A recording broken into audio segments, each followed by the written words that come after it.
Good morning, YouTube. Welcome back to the channel. Today we're doing something a little bit different. I want to test out a different concept, and it's just going to be a trading question and answer. I'll also answer some random questions that were asked just for fun so you guys can get to know me a little bit, or whatever is asked really along the way. We are going to take these on Twitter today. In the future, we might do Instagram or Twitter. Either way, try to follow my socials. I'll link them in the description below. A lot of you guys have asked me that before. We're on pretty much every platform right now, so you can find me there. I'll showcase my trades, give my market insights. Sometimes our YouTube videos can't be perfectly up to date, but I show my trades pretty live on like Twitter if you want to follow there. So yeah, let's get into it. I'll read some questions off and then I'll answer them. There are some pretty interesting ones today, so hopefully it's pretty fun. We'll keep it around 10 minutes, and let me know if you like these kind of videos. Kind of random, but hopefully it helps you guys along the way. First question: who will win the 2022 World Cup? And my answer to this is always Team USA. I know I'm going to get some hate for that. I don't know if it's necessarily a realistic answer, but I do support the USA. It's where I'm from. I am going to say that I think we're up and coming. I do think we're going to continue to progress in the soccer. Oh man, don't leave the video already. Soccer or football world. We're moving a lot of our talent and athletics to soccer. So I think we're going to really be coming up in the next 10 years or so. More realistically, I think that France is a really, really good team right now and that they have tons of talent. And I also think England can make a run pretty much at any time. Those are two that I'd keep an eye on for sure. How long will chemistry style and position change trading work? It works all year. That's the beauty of those two methods, is we get so many new cards throughout the year that cards just change and they work really well. I personally like doing it on cards that are new. I'm showing you guys my footpin page over here, but I like Onyeka, Zakaria, Ripart for it. I like that a lot. I kind of talked about this a little bit in last video, but Ripart's a new card. He's more positionally based as like a CM, CDM, but he came out as striker. So he is a super good card to trade with all those things, right? With Shadow, with Hunter, with CDM, CM, cam position. He holds a ton of different value in there. So that's a great example of a new card that does that well. And Ndombele was another good example for it. It really works all year, and it's two methods you want to feel really comfortable with for sure. What FIFA did I start trading in? So I started in trading in FIFA 12 long ago. I don't think Footbin was around back then. If it was, I had no idea, and I wish I would have known, because we started out, me and my friends, we were in high school at the time. We were writing prices on pen and paper. We actually started doing this because someone robbed me of my account, and you guys might have been playing Foot for a long time, but if you have, back in the day, people would message you and they'd pretend to be EA. And I was a naive young kid, so I gave them my password and I lost everything. And it was probably a couple million coins. And I was really, really mad. So I just said, you know what? I'm going to make more coins than that. And that's never going to be an issue again. So I started learning trading. I started buying a lot of cards, learning their prices. I learned that prices went down a lot late at night, rose in the morning. Some still patterns that are to this day. So if you traded long ago, you have a ton of fundamentals. SBCs weren't even around back then. So I started trading in FIFA 12. When I was in college, I didn't do too much of it just due to time issues, but then really picked it up again like FIFA 17, 18, and all the way through now. And now we've made 10 million coins within a month for the last like 3 or 4 years. So it's been good. This is a question I get a lot, so hopefully it helps you guys. When do I think fodder will have a big increase? Kind of speaking generically, is typically around the mid-November to late November time. It's just when EA start overloading those SBCs. And honestly, what you're looking for this year, and based off years past trends, is a repeatable that's super high in demand. We did get a Team of the Week SBC, but the Team of the Week so far has been super garbage, so no one really was completing that at a high rate. It basically didn't move fodder. I didn't really advise investing in it myself because I didn't think it would move much, and it didn't.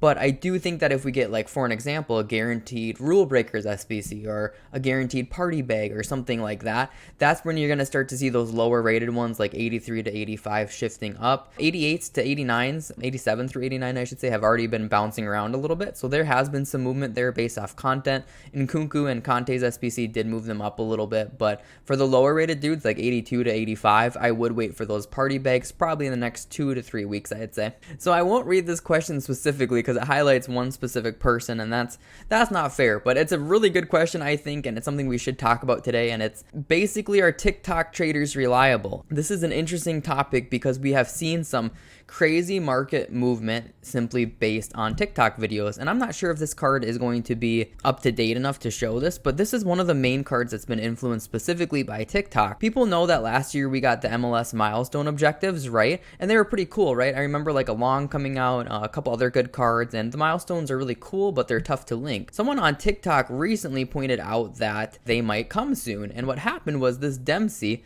on Friday, I believe it was. I don't know if it will showcase it on PS, but on Friday, this Dempsey literally went from like 18K or something to 27K, and that kind of jump from pretty much nothing, it shouldn't happen. He shouldn't jump from 18 to 27K like that without anything coming. There's no reason he would move except for hype. And we noticed afterwards that there was a TikTok video that suggested those milestones may come, and he went all the way up to 27K, and now he's back down to 22. So a lot of those people are probably panicking a little bit. They probably bought too high. Anyone buying up to 26, 27, 28 has lost coins now. I think that's the biggest concern with TikTok for me, is we can get on each person about how good of a trader they are or how good their methods are, but the issue I have with TikTok is that it's not limiting. So I think this specific video had like literally 1 million views, and if something with trading is getting 1 million views, that is not good at all for the market. These people making the videos, they have to be aware that they're going to have a market impact, and it turns into like a pump and dump pyramid scheme, right? Where they're like,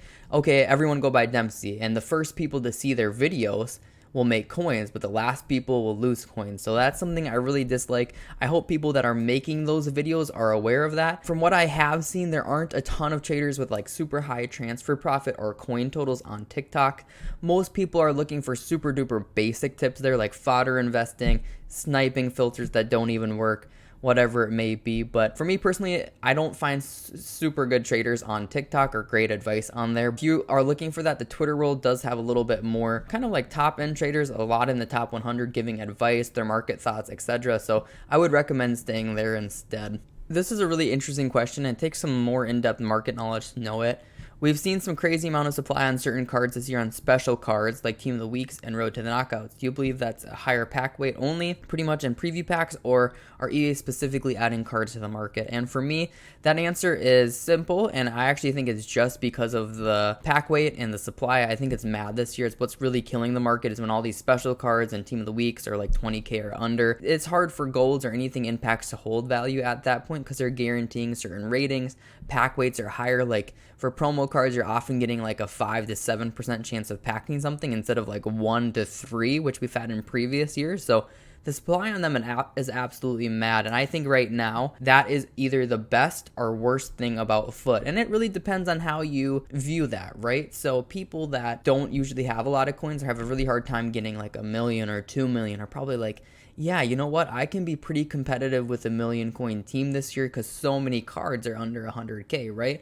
You can build a really solid 500, 750K team right now. You can. There's just no doubts about it. But upgrading to players like Mbappe and icons become extremely, extremely difficult, right? Because what you're packing is going to be worth so little that it's going to be hard to afford. Like KDB this year is like what, like 70K right now, which is absolutely disgusting. And last year he was sitting around like literally 280K at this point. So you would have to pack KDB like what, 20 times to afford one Mbappe.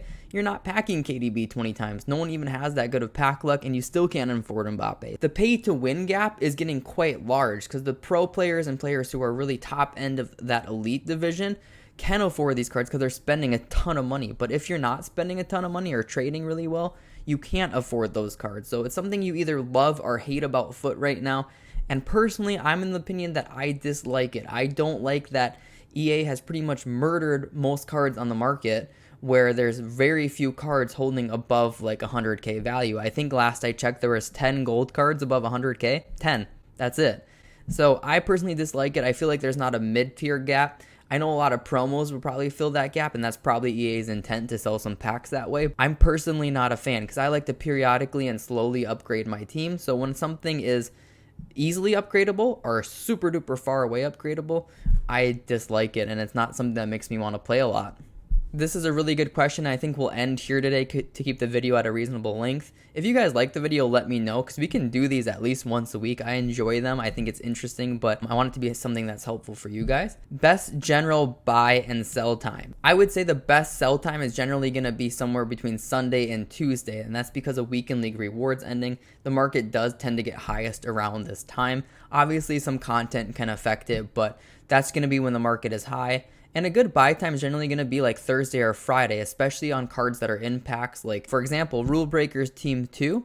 they're in packs till Friday, and they have a whole weekend packs, which is quite large. I'm not advising or buying any of these cards really last night. I bought some Arnautovic at like 32 and I flipped them this morning, but I'm not buying them to hold until later in the week. If I was looking at these cards to be really safe, I'd probably buy them on Thursday at some point, either after marquee matchups or rivals rewards or something like that. It's just going to reduce any kind of risk of content coming on them too. And one thing I will say is try to move against the grain, okay? I know it sounds kind of weird, but if you're seeing cards in a constant decline, try not to sell too aggressively into that. That's what causes the huge decline, is people getting all scared and worrying. To give you an example of that, last night, this Holland, I noticed he went into like a literally free fall, like where he declined in price rapidly. He was selling at like 830K, and then we got a small amount of packs and some supply. So he's selling at 830K, and then I noticed he just starts dropping like off a cliff to 766K, all the way down to 681K. And I was actually online at the time. I can show you a screenshot here. I bought a few at 670, and I was like, what the heck? Like, why did he drop from 820 to 670 within a few hours? And it just was from panic and people getting worried. Back up to 730, so it's like 30K profit a card. I had a few of them, so like 100K profit in total. But you don't want to sell into those huge crazy downtrends, right? Try to move against the grain, and you're generally going to be good doing that. Hopefully today we got through a good chunk of questions and it did help you guys out. If you'd like to participate in these in the future, I'll drop my social links in the description. Again, let me know what you guys thought of this. We can do it at least once a week if you enjoy it, but I want to make sure it's something worthwhile. We only have so much time in a day for videos and things like that. Want to know you guys are enjoying it, and hopefully we'll talk soon. If you guys are new here, consider subscribing. If you've liked the video, just like the video. Later.